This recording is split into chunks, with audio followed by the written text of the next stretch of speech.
এটা প্রথামাফিক সরকারের প্রথম দিনে একটা ক্যাবিনেট মিটিং করতে হয়। আমরা ক্যাবিনেট কলিগরা সবাই বসছিলাম, ওখানে অ্যাডভাইজার মহোদয়রাও ছিলেন। মাননীয় প্রধানমন্ত্রী আমাদের উদ্দেশ্যে বক্তব্য দিয়েছেন, কিছু অনুশাসন দিয়েছেন। এবং প্রথমত যেটা হয় যে গভর্নমেন্টের ফার্স্ট 100 ডেজে কী কী প্রায়োরিটি আছে সেটা নির্ধারণ করতে হবে। তা আমরা এবার 180 ডেজের একটা প্রায়োরিটি নির্ধারণ করেছি, সেটা পরে আপনারা জানতে পারবেন, আরও পরে ডিসাইড হবে।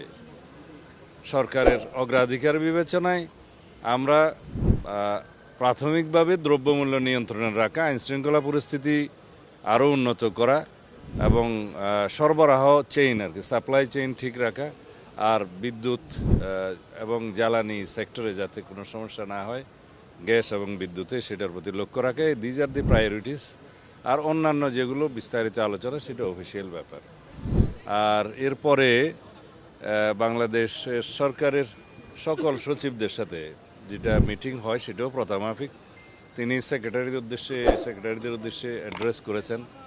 তাদেরকে তিনি বলেছেন যে জনগণ আমাদের ম্যানিফেস্টোর উপরে ম্যান্ডেট দিয়েছে, তো সুতরাং যেটা জনগণের ইচ্ছা, পিপলস উইল প্রাধান্য পাবে। সেই হিসাবে according to constitution, according to law of the country এবং according to the rules of business, secretary এবং অন্যান্য সরকারি কর্মকর্তা সবাই যাবেন এবং সরকারের সেই ম্যানিফেস্টো বাস্তবায়নের জন্য তারা আন্তরিক হবেন, সে আহ্বান জানিয়েছেন।